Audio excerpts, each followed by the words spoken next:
Is there anything you would have done differently? We reported a true story. Our colleague Brian Williams is back in Kuwait City tonight after a close call in the skies over Iraq. Controversial Supreme Court nominee Brett Kavanaugh and questions about Kavanaugh's drinking in the past. Sean Hannity, come on up, Sean Hannity. Today, Andrew Cuomo is having a moment. Hi, I am Eliana Johnson, in for Chris Stirewalt, who is he on vacation? We don't really know where he is this week. Welcome to Ink Stained Wretches, where we break down what's going wrong and what's going right with the American news media. And here with me this week, filling in for Chris, we have Eli Lake of many affiliations, including, let me see if I can get all of them, the Clemens Center of the University of Texas at Austin, Commentary Magazine, and the host of The Re-Edge. The Re-Education with Eli Lake, which you should all subscribe to and leave at least a 5-star review for. Least. Did I miss any affiliations? Occasionally the Washington Free Beacon, because I write here. Occasionally New York Sun, maybe the American Spectator. Okay. Not the American Spectator, the UK Spectator, but the US edition. Sorry. Wonderful. Yeah. Formerly of Thank Bloomberg. you so much. Yes, formerly of Bloomberg. Daily Beast. Formerly of the Daily Beast. Eli, thank you for being here. Oh, it's great to be here. Love this podcast. It's a good one to be on. We will jump in to our front page.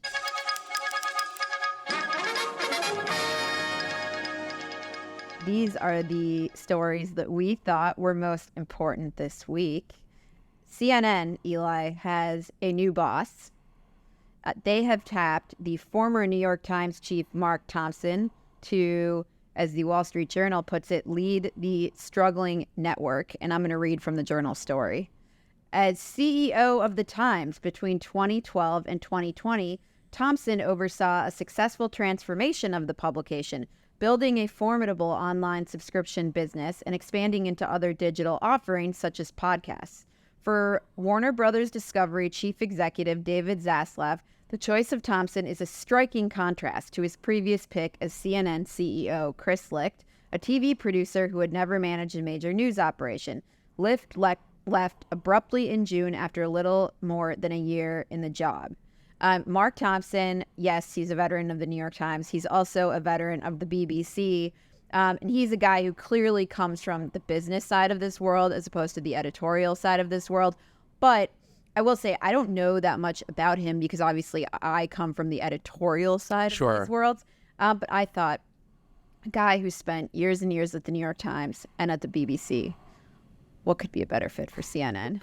Well, this seems like a real perfect fit. Somebody who will help them with the business side of their operation and I am certain is in tune with their existing editorial vision. My hope is that under Thompson's leadership, that CNN can create a new special project called the 1979 Project, where they trace the true history of the scourge of 24-hour cable news journalism, starting with the debut of CNN, and to give us the real history. And then maybe we could teach it in schools so we don't repeat this terrible era that we've been in of sort of like feckless, like, the 24-hour news cycle, it just seems is, I don't know. It feels like over when you have, as a cable medium, when you have everything on the internet, right? I do. And over the top streaming. Yeah. And always finding like an obsession thing. So it's like kind of priming us to always feel like we're in the middle of some news emergency when a lot of times it wasn't. If you remember, what was it? Before Trump, the big CNN story was the missing plane in the Pacific Ocean. And they just showed they just showed the ocean and they're like, and then they have analysts who would be like, yeah, you know what we've learned here is that the Earth is so big. Malaysia Airlines. Yeah, the Malaysia, right. The Earth is so big and like the ocean is so big and like maybe we like there's more to explore and it's like all like blah. And before that, you remember the poop cruise? Yeah, the poop cruise, right. It was like that's like the model and like we're gonna bring in this bead like all the these austere brands allegedly. And so this really seems to me like somebody who will tighten up the business side, maybe create a few more, like at the Times, they started games and cooking and all these other things. So maybe we'll see stuff like that at CNN, but I do not. CNN's kind of done that. Like they do I do documentaries. not see a change. Well, Licht came in and started getting rid of those things, and he wanted to change the editorial side. That's where he came from. But I don't think this guy's going to be tinkering with, trying to do straight news over there. You know, like CNN did that like every decade. They did like a Of course, Of course, I liked those things. I liked it too. Yeah, It's like, yeah. The Manson murders. I thought 60s. their decades were great. Anyhow, so this seems like,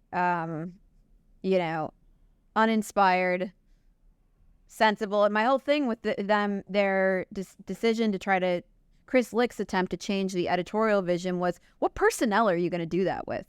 Like, who do you have who's going to bring this network back to the center? Because your network is filled with left-leaning or totally left-wing people. So I don't really know how you're going to bring the network back. I've noticed a slight dip. Okay, so, I mean, have you noticed this, that, like, there was that moment after January 6, 2021, where I think Jake Tapper said, I'm not going to have any Republicans on who deny the election. Remember that?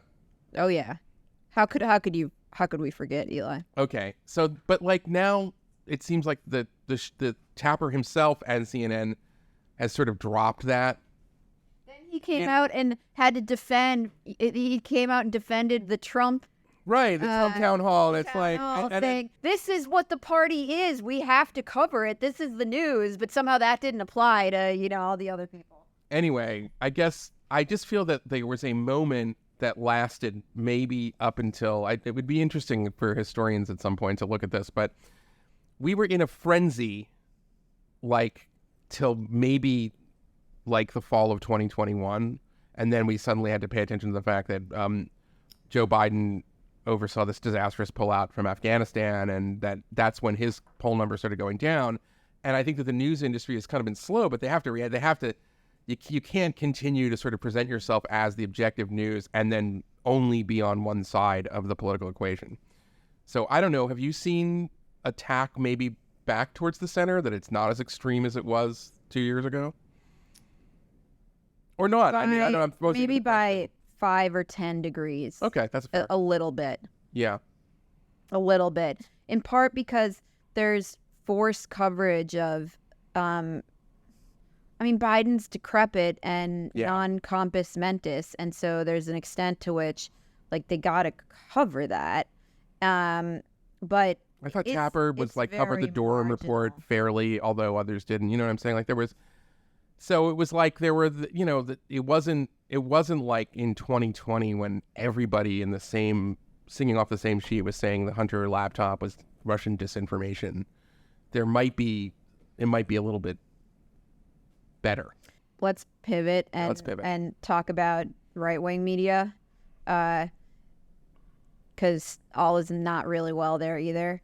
On the Trump's way of stepping on the Fox News debate, in which he didn't participate, was to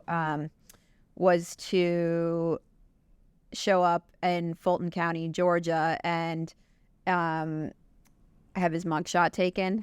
And Jesse Waters' coverage of this, I just want to play the clip. So this is Fox News primetime. I am now going to book the Fulton County photographer for my Christmas card.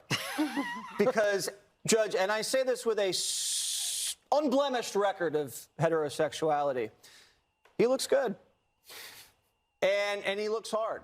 And what is there to say? Was that an intentional double entendre, or was he just saying hard and meaning like he's like a hard rock, like in the yard or something? I don't know. They really are mirror images of each other. The ridiculousness of CNN and this stuff on Fox, it is ridiculous. What did you think of the phenomenon, Eliana, of all of the Trump supporters getting their mugshot taken in solidarity with Trump? I thought that was, from just a kind of interesting social media campaign, once again, like taking lemons and making a little bit of lemonade, even though I don't think it's going to make much of a difference, because it seems like there's a lot of indictments out there. And even though I can oppose it on principle, it seems like he's going to get nailed for something, He'll get nailed for something. It will do nothing to to dissuade his core supporters. And I mean, the issue with the indictments, this has nothing to do with the press. Although the press isn't isn't really covering this part is that Trump can campaign now because he's free as a bird. But the way the indictments are all scheduled, the way this has all been done, means that it will allow him to win the primary, essentially. But he's going to be tied up in court during the general. It took 2 years to come up with this cockamamie thing in Fulton County. Right. That's interesting. You couldn't have just done this in 2021, maybe? And I don't think that like that has been adequately covered. Like the careful timing of this to tie Trump up precisely during the general election. And without, I'm not sure the extent to which those Trump supporters are aware that like he's not going to be able to campaign in the general election. Anyhow, continuing on the Fox debate, the Richmond, north of Richmond singer Oliver Anthony, whose song was played and featured and the subject of the moderator's first question, is speaking out, saying he is unhappy with Fox's use of their song. He says, "I wrote that song about those people." Oh, the people on the debate stage. Exactly. So the headline is, Richmond, north of Richmond singer Oliver Anthony slams use of song at Republican debate. "It's aggravating seeing people on conservative news trying to identify with me like I'm one of them," singer-songwriter says in a new statement that addresses politicization of his chart-topping viral country hit. I have many things to say about this. Okay.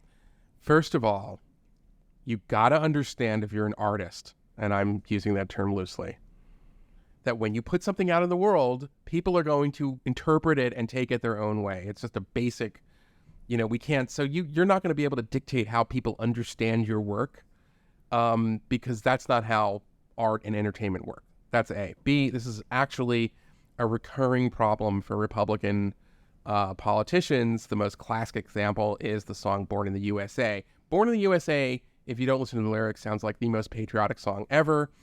There's a great story about how George Will saw Bruce Springsteen and the E Street Band and insisted, told the White House, "You've got to, this guy's great."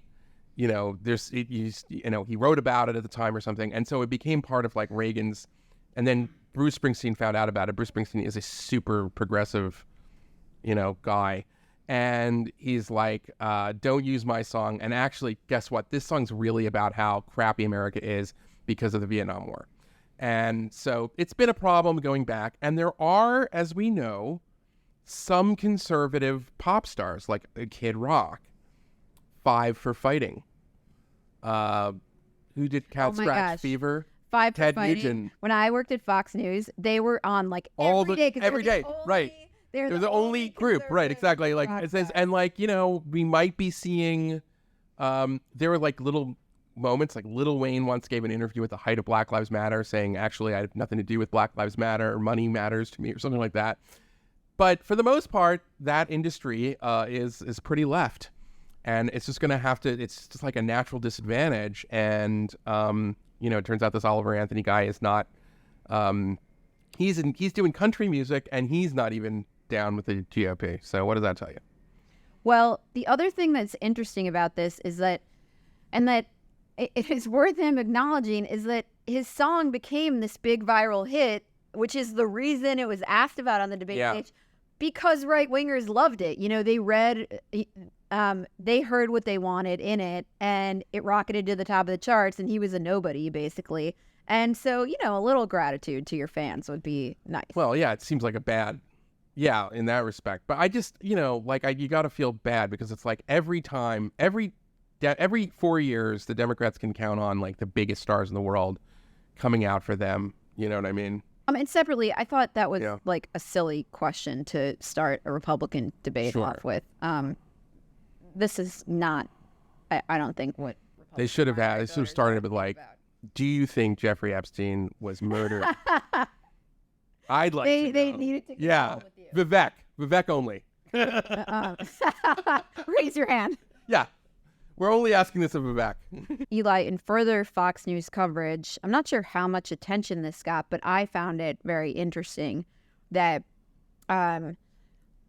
Fox News ran a story months ago that the family, alleging that one of the families of of one of the Marines killed in Afghanistan in the Afghan terror attack. And the Marine's name is Nicole G. I'm not sure how it's pronounced. Was forced to pay to ship her remains back from Afghanistan. Her family was yeah, they alleged that her family had to pay $60,000 for this. And the Marines, a spokesman for the Marines, told the network several times and, went up the ranks saying, this is not true, this is not true. So the original headline of the Fox News piece was family forced to pay to ship body of Marine killed after Pentagon policy change, egregious injustice. And the story spread around. Eventually, they removed the word forced from the headline and tweaked the lead paragraph. And the Marine Corps apparently kept working behind the scenes on this.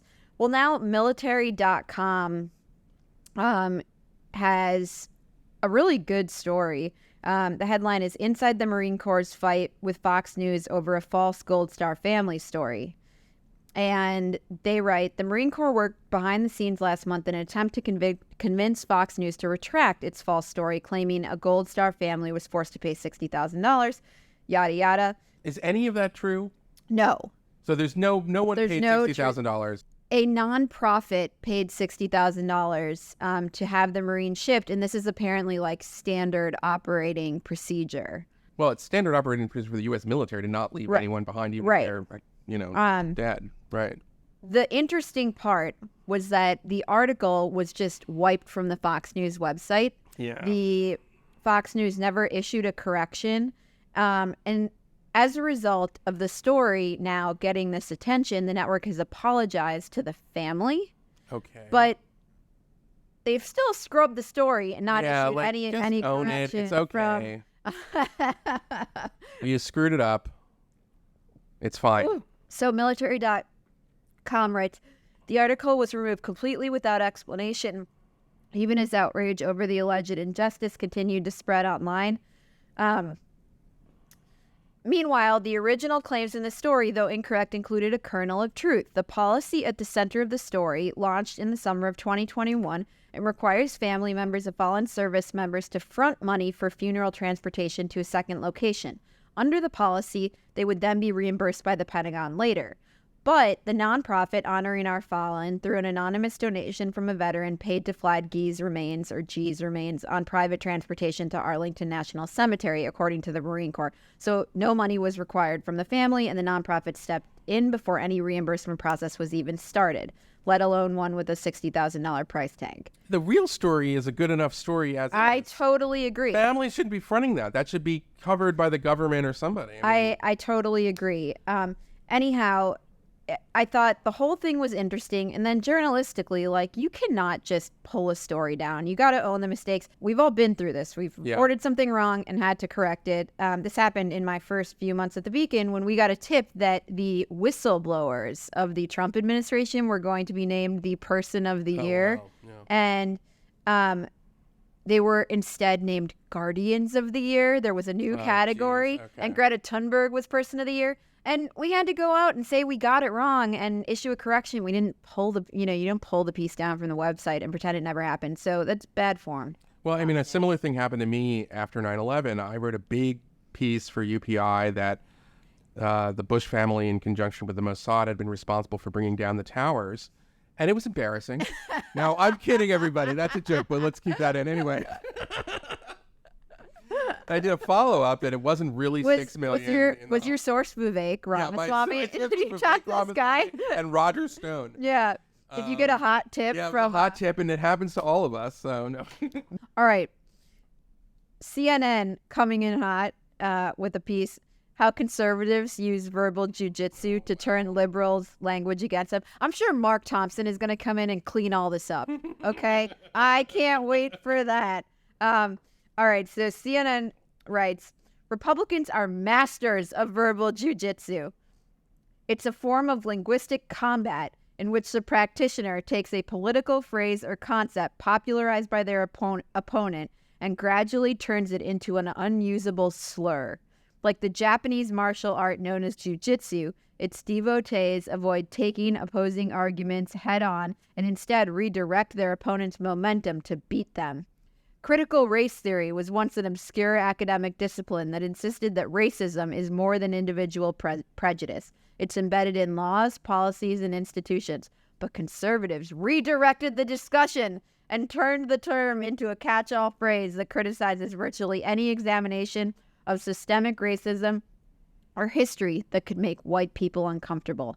I've been studying communications for 15 years, and it sort of blows me away because I think Democrats are good at doing plenty of things, but they really drop the ball on the communications piece a lot, Cormack says.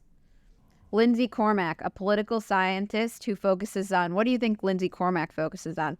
Race, gender, communications, and politics at the Stevens Institute of Technology in New Jersey. That's technical school?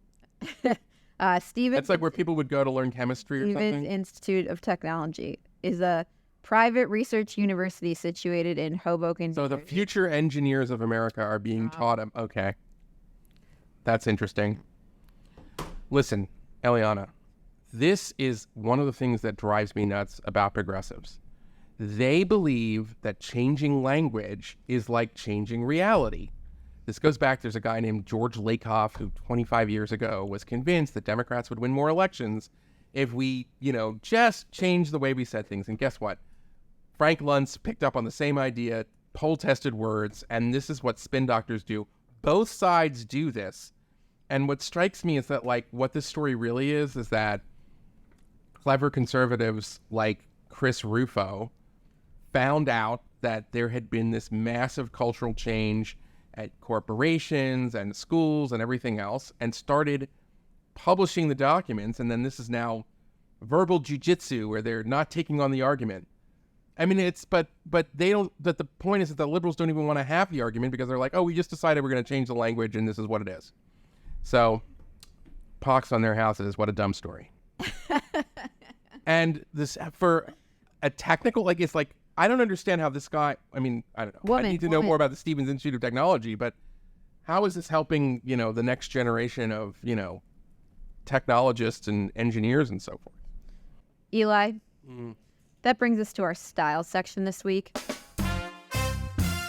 Regular listeners will notice that our front page was a bit shorter this week than usual because Eliana's in charge, and Eliana chooses fewer items than Chris, so you should write us and let you know. Do you like a long front page, or do you like a more abbreviated front page style? It's also August. We will incorporate your feedback. Yes, it is August of an off-political year. All right.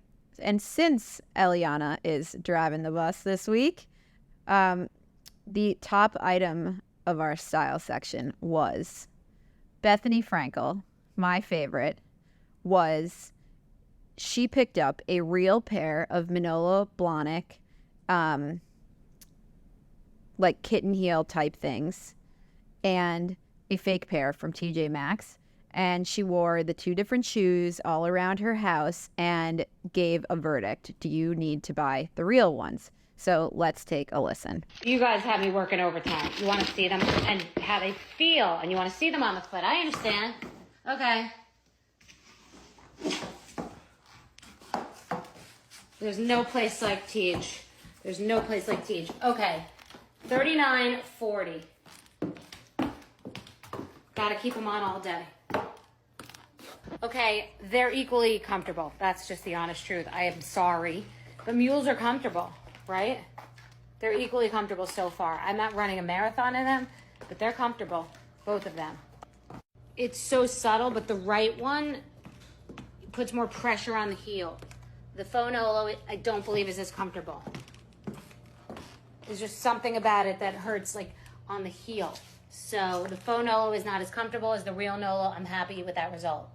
All right, now that is news you can use. Sadly, not the outcome that I wanted to hear, which is that the real ones obviously were more comfortable. Ugh, not as good as the Bottega bag review. You're not buying Manolos for the comfort. You're buying it for what it says, that you can afford Manolo. Yeah, but they look good. But if it's uncomfortable, but the fake ones, I'm happy with fake.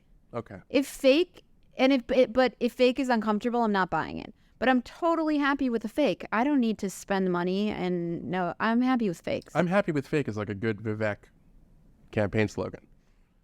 Like, you know what I mean? Like, you don't need the real Donald Trump. I'm happy with the fake. It's even better because his name is pronounced Vivek. Yeah. You could be like, Vivek, go with fake. Yeah, I'm happy with the fake. Vivek. I know it's not the real Donald Trump, but he's going to be in jail. So Vivek, go with the fake. go with the fake.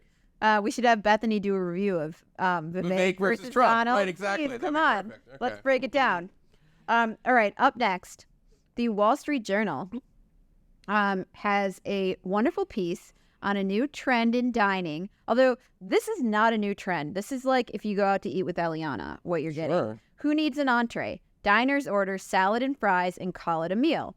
Traditional guidelines for food combinations are being flung aside for menu mayhem. This is not menu mayhem. This is like, trying to keep things trim. Sure. Especially for like a lunch, right? Totally. So the Journal reports, diners and restaurant workers say that more and more guidelines are flung aside for menu mayhem. Fries, traditionally paired with burgers, have become salad's best friend. A starter can be had anytime, while a main may be skipped altogether.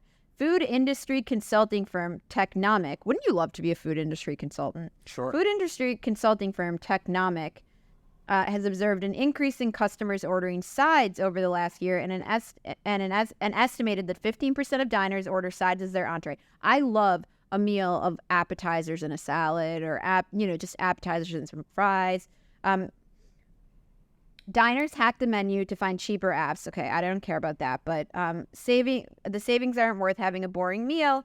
You see people order sides of sautéed escarole or steamed broccoli rabe as appetizers. No, that's not what I'm talking. Like some meatballs, some fries. Like, okay, today for lunch, I'm doing Italian. I'm thinking like some cheese and meats and some bread and like a salad. So good. And this person says, I can't tell you how many people would ignore my recommendation against ordering a certain side dish to start, then be miserable with what they ordered. Well, I'm not ordering like a hot steamed vegetable for a starter. That's a no. It must be delicious. First of all, if you have a lunch at the Palm, which a lot of, the Palm, you got to do the shrimp. you got to do the Gigi salad, which has a little shrimp. Same. The And Gigi then for salad is a starters- meal, by the way.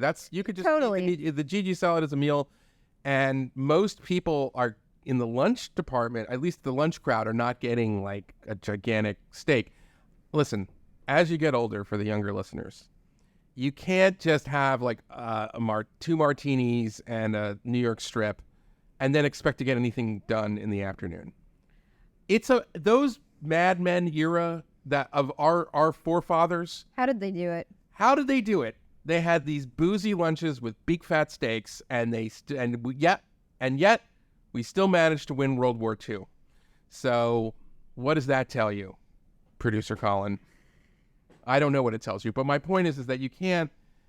So that's a lunch thing. But then, if it's like a special occasion, That's for anything. Because, if you're smaller bodied, as they would say, as the wokes would say, if you're a smaller bodied person, like no matter what, you can't have the appetizer, the entree, the side, the dessert, the drinks. Like it's a lot. You can't stomach it. Are there kind of rotund overeaters who would go and say, you know what, I would like the hanger steak and a side of the salmon entree? Do you know what I mean? Like, are the people who do it the other way, like who go in that. the other direction? Like that's good. Yeah, no, I want the veal parmesan and a side of the chicken parmesan. That's good.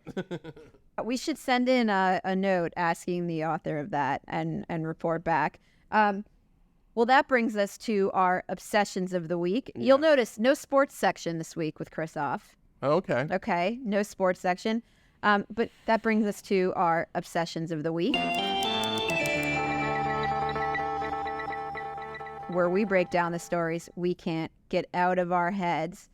Well, Eli. Am I going first? No, You're going first. You're Okay. going first with favorites. Okay. Eli, new here, doesn't know how the order works yet. All right. As a Yale alum, I obviously loved this story. That is so amusing. There's class dynamics here. There's Ivy League dynamics. There's so much. The New York Times picked this up. The headline is Yale students got a terrifying message, period, from the campus police.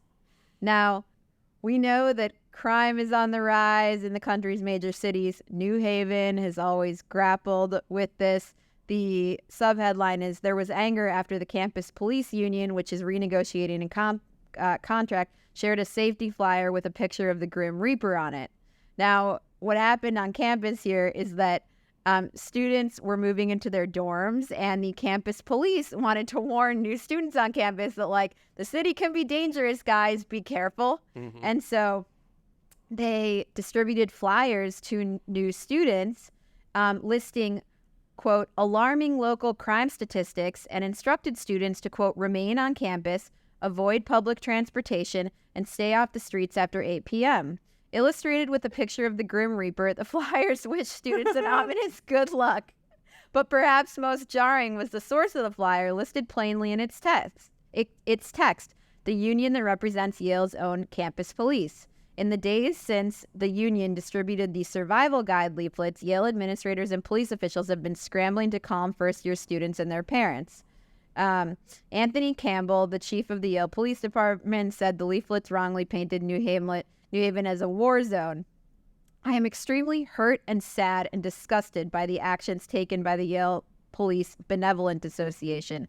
The police union, that's the police union, said Mr. Campbell, who once led the New Haven Police Department. I think it is divisive and destructive for any police officer to disparage the city in which they work. Okay, I don't think anybody was disparaging the city here. This was like well-intentioned, if maybe a little heavy-handed with the image of the Grim Reaper. That's a touch. So this goes on. The town gown relationship, meaning the relationship between Yale and the city of New Haven, with Yale obviously being upper crust and the city being a little bit lower rent. The town gown relationship has long been fraught between Yale, one of the world's most selective universities, where white students make up the largest demographic, and New Haven, which has long struggled with crime and poverty and is majority Black and Hispanic. Students and city residents talk about the Yale bubble. Jay Gitlin, a history professor who teaches the popular course Yale in America, called it Fortress Yale. Articulating the long-standing town gown mentality, he said, New Haven is out there, Yale is here. The story is really amusing, and honestly, I think there is really nothing wrong with what the cops did. But you know what? Right? So they're the Eli. The Elis. But they said the quiet part out loud. And Can't do that. Well, hold on. I have a memory of like 2015. Do you remember the Halloween costume email from Nick Christakis' wife? Yes. Who was a master at one of the colleges, right? Yes. Not master. Sorry. Head of college. Sorry, head of college. Please, Eli. Yes. Yeah. My day. Okay. In the 1700s. Now, wait. Okay. When they were still riding off that legacy of slavery. So, as I remember this in 2015, the students who were in an outrage were claiming that this email, which basically said, you're grown up, you're adults now. If you don't like someone's costume, you can go up and tell them. Tell them, or like, we're not going to protect you from Halloween costumes. And they were like, you're making us unsafe at our own campus. This is not a home. And the whole point was, and we hear this language all the time, that Yale is not safe for students of color and other things like that. And this story is basically like, no, actually, Yale is really safe. Right. And New Haven is not safe. Right? Well, they're saying, don't characterize New Haven as being unsafe. That's what they're saying. Is that what they're saying? Don't tell us that. Don't disparage New Haven. You're acting like if we go out in New Haven, there's going to be some psychology professor who's going to tell us that Halloween costumes aren't a big deal. And that's like terrible. It's amazing. Anyway, again, pox on all houses. Eli, over to you. All right. Well, I have somewhat of an Ivy League themed obsession this week too. Look up, if you don't know this woman named Joan Donovan. She is like the disinformation expert who ran we have a lot of them, actually. Too many. Yeah.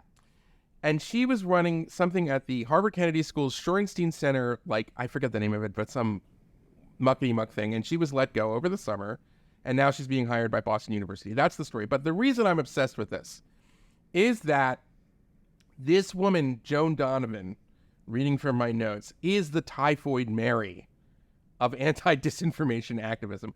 Because, and this is the problem right now, it's kind of one of the sort of key issues in our country, is that she is like known for claiming things that ended up being true, like the Hunter Biden laptop, as it being like one of the leading voices saying what disinformation it is. And so her organization commissioned a study in 2021 that found that the mainstream media coverage, and if you remember, the mainstream media totally participated in this smoke screen, this basically a cover-up of the Hunter laptop, saying it was all this Russian disinformation. And she said it was an instructive case study on the power of social media and news organizations. Remember, the social media companies banned the New York Post story to mitigate media manipulation campaigns. So this is our great Harvard expert. Anyway, it was, I think, a smart move to let her go. She didn't get a tenured position, and now she's getting a tenure track position at Boston University. Home of Ibram X. Home of Ibram X, exactly, perfect. And then, she was also one of these people who were claiming that, like, we're going to play a clip right now. Why don't we play this clip from MSNBC, which loves disinformation, obviously, and here she is explaining that a bunch of true things about COVID were actually disinformation. Yes, the fact that we're still dealing with anti-mask sentiment is pretty astounding based on the fact that we know what the science is now. We have a very densely networked set of doctors globally that are trading information and are keeping each other abreast of any developments with the pandemic. But in the United States, there still seems to be this debate, and we see it actually playing out in school boards as well, that children can't get sick from COVID, that the masks don't work, that the vaccines are something that should be a personal choice. Of course, we saw that with the Trump speech last night and the booing. And so for me, it's still first and foremost, we got to understand that science is something that evolves and that we need to keep up with it and we need to keep track of it. But disinformation evolves as well alongside these new discoveries. And we have to be very attuned to the fact that we're seeing more and more scientific looking papers that are just trying to trade on attention and sow political discord rather than give people the information they need to stay safe. I think that clip is remarkable, Eliana, because first of all, masks are not effective. Second of all, young kids do not really get sick from COVID. And third of all, you could argue about whether certain professions or something that are in contact, but like certainly the vaccines did not prevent the spread, as many people said. And my view is that whether it's voluntary or not is not a question of science, it's a question of politics. And there's a lot of good arguments, and I would agree with them, that people should make decisions for themselves, especially given the fact that there at least are, in some cases, some side effects, and maybe there are certain populations that don't necessarily need it. And the fact is, if she had just been a pundit talking on MSNBC, that's par for the course. There are a lot of people who think that. But she's coming at it from the perspective that if you disagree with these things that I think are true, which turned out not to be true, then it's misinformation, and social media companies should do something about throttling this so that more people do not come into contact with this stuff. And then she even says in her comments that science is something that's evolving and medicine is evolving, and yet she seems to think that there is a fixed policy on commenting about, or like, you know what I'm saying, like debating things that we actually probably know less about or knew less about COVID at the time. It's a remarkable thing. It shows this sort of bankruptcy of our gatekeepers. And I'll say one more thing about this in my obsession. We do not need disinformation experts. What we need is to go back to the concept of journalism. And when we have multiple outlets and a story is flubbed by one outlet, there should be always an incentive for other outlets to show up their rivals. That's the way it worked for many years. We should go back to that. And women like, people like Joan Donovan are kind of like, basically, it's one of these situations where academics can believe the dumbest things, and this is an example of that. A couple of things. Yeah. Why do you think it is that people like this have clung on to the COVID stuff? I don't really have a good explanation. I mean, I think it's a question of it sorted itself out in a way that the people who liked Trump also didn't like masking. So maybe it's that. And the other thing is it's like social control. I mean, there are people who listen, COVID was an emergency. It gave governors that chose to, that wanted it, extraordinary powers that they normally wouldn't have. That kind of power is desired by people in positions of authority and historically. So there's part of it is that. And then part of it was a boon for what I would call kind of the policy entrepreneurs. So after we sort of had the fizzle of Russiagate, but you had all these people who are now experts on online disinformation. Well, where are they going to go? COVID. We're gonna fight medical disinformation, which is literally killing people and all this other stuff. It's a really bad turn, and I would hope that and unfortunately, we have a lot of journalists who buy into it. But my hope would be that the journalism could sort of, get us out of this just cycle of stupidity. One of the problems with journalism, and we've talked a little bit about it on the show, I know we talked about it in our interview with Ben Smith, is what you pointed out, where at a lot of these outlets, they're competitive with each other on certain beats. Like with Trump, there's a lot of competition to break news on Trump. But on other topics, there's no competition. Like there is a total herd mentality. There was no competition, by the way, to correct fake stories about Trump. Exactly. Exactly. Where's the competition for that?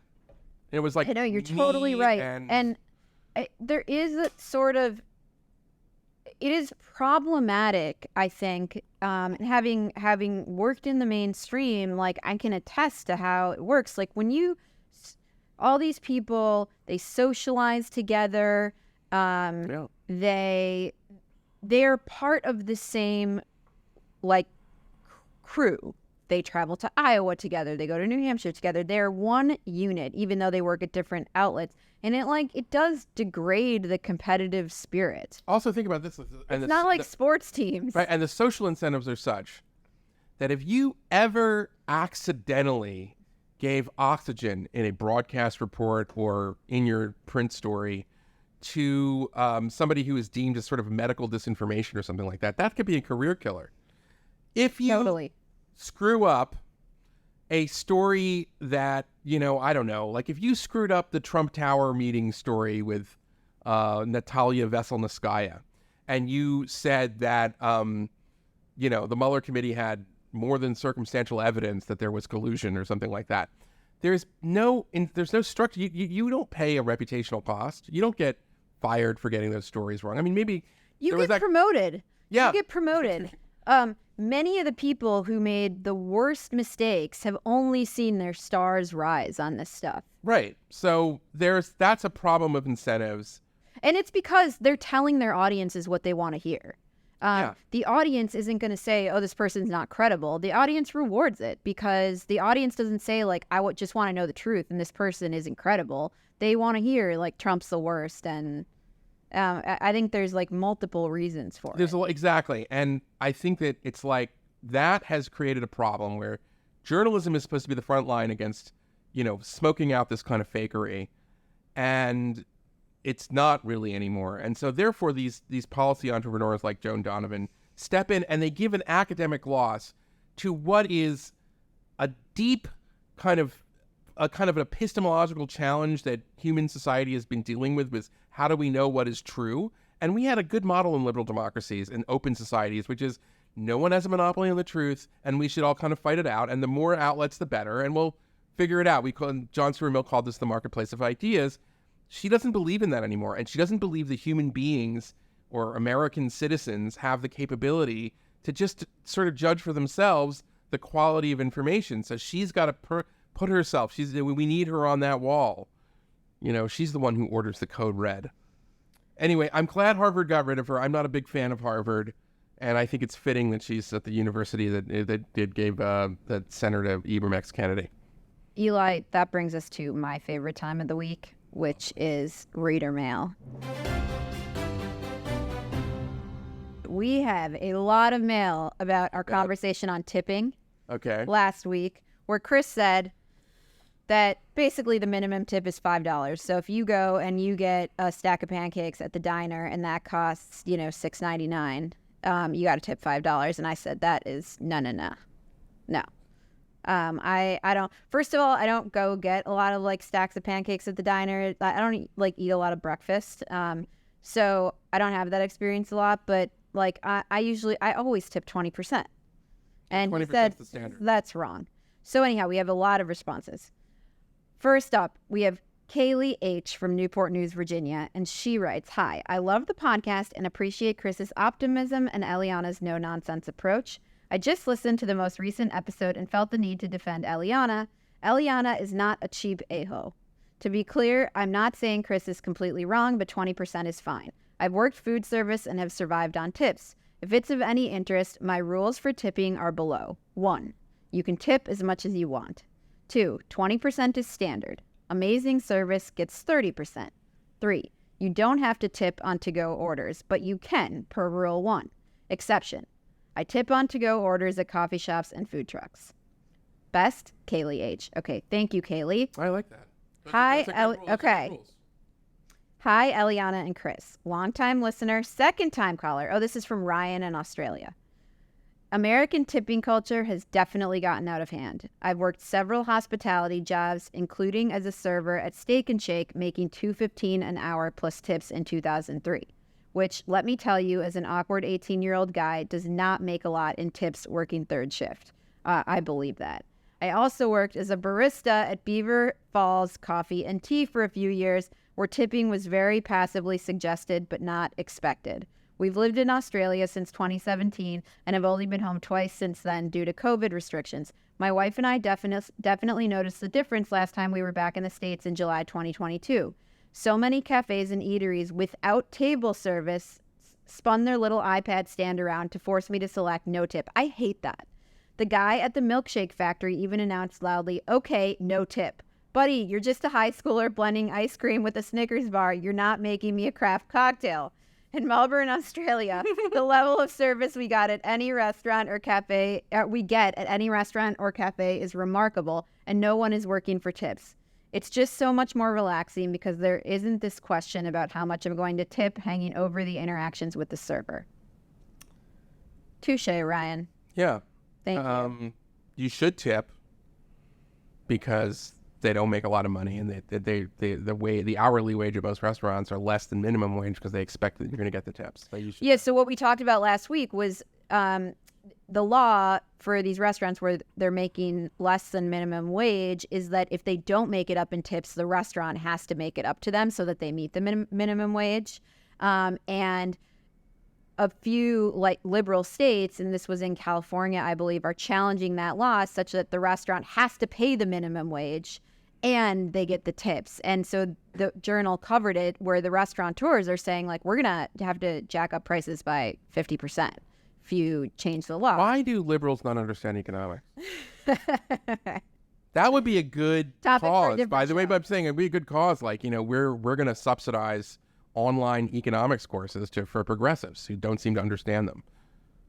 You know what I'm saying? I out of charity, because we care about America. We want to make the world better.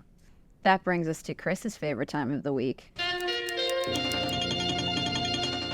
where I am forced to say something nice. But this week, Eli's going to lead by example with our favorite items. Eli, what was your favorite news item of the week? Well, I love it when culture clashes with politics. This kind of comes full circle to our Oliver Anthony item. It does, right? I mean, it's Vivek, of course, who, how can you not watch, right? He likes "Lose Yourself" by Eminem. Of course he likes Eminem. Of course he likes Eminem. Right? Why don't you like Eminem? I love Eminem. I'm not saying it, but I'm saying, of course, Vivek likes Eminem. I mean, of course he does. And he was rapping at the Iowa. He rapped "Lose Yourself" at a karaoke in Iowa. And he's like, he gets his crowds going with "Lose Yourself." And so Eminem found out about it and sent him a cease and desist letter saying, "Stop using my music for your stupid campaign." I don't know, man. I kind of feel like Eminem should be leaning into this. This is a whole nother group of fans that he's going to be getting. He doesn't really need it. Eminem's a legend, but I don't know. Like, I don't like it when artists, as I said, they have to accept, you put something out in the world, people are going to take it how they're going to take it. Like, and I guess, like, I really would like to know in 2024, is Eminem going to come out and say, yo, vote for Biden? It seems so anti-Eminem, right? I mean, Eminem, of course it's Vivek. Vivek is the Eminem candidate. They belong together. Why? What? I don't know enough. Why? Okay, because Eminem made his bones as a rapper. He's a superb rapper, coming up, offending people, talking about concepts that they didn't want to hear, admitting to think, like, violating norms. That is politically what a lot of Vivek is doing, touching lots of third rails, inventing himself in this sort of way. I just sort of see them, you know, I don't understand why they can't work together, even though I gather, you know, okay, Eminem is a liberal, but he shouldn't go the route of Howard Stern, which is Howard Stern went from the pariah of the 90s to almost like kind of a court jester for the power elite. Or Stephen Colbert now is just basically, you know, he's just like mouthing what, you know, tech gazillionaires want to hear or something. I would like to see Eminem remain this, you know, guy who makes like the establishment uncomfortable, even though he is now has millions of his own. And it seems like if he was going to get behind any kind of candidate, it would be a guy like Vivek, who I think makes the establishment uncomfortable. Now, that said, I would never vote for Vivek because he's a conspiracy theorist and has a lot of dumb ideas and presents his dumb ideas as if he's just like, you know, reinvented the world or something like that. Like his idea of, here's what we're going to do with China. We're going to defend Taiwan, and then we're going to stop defending Taiwan and just leave the Chinese. Like, how is that a brilliant idea? But the way he says it always. But I just sort of see that the two are similar. So that's my argument. All right. My favorite item was this wonderful story in Tablet magazine by our friend Armin Rosen. Great piece. About a blockbuster news item buried in legal documents. Qatar's World Cup FIFA bribe documents exposed. So good. And these documents show the amount of money Qatar paid to FIFA officials to get the World Cup in Qatar.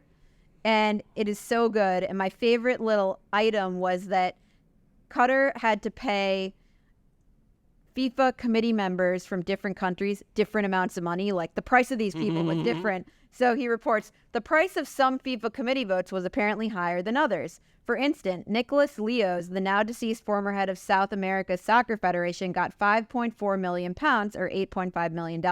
But the highest payments went to Vitaly Mutko, Russia's minister for sport between 2008 and 2016, chairman of the successful Russian bid for the 2018 World Cup, and deputy prime minister from 2016 to 2020.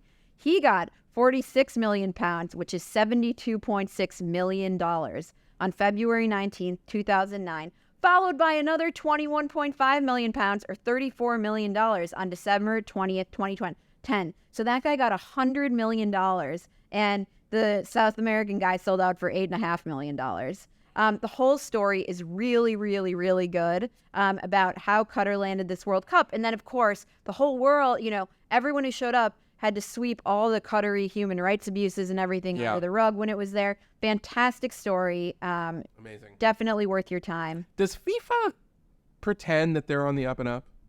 I don't even think so anymore. Do they? I mean, like, I'm not a big soccer fan. This is my extent of interest in soccer. Yeah, I'm not a big soccer fan either, but I'm just saying that, you know, they got to lean into that. That is all the time we have for the news about the news. If you have a story you want us to talk about, email us at wretches@nebulouspodcasts.com and sign up for our newsletter at nebulouspodcast.com. Thank you so much to Eli Lake for joining us in Chris's stead. This has been Ink-Stained Wretches from Nebulous Media, produced by Colin Chicola. Find us on iTunes or wherever you get your podcasts. Just search for Wretches.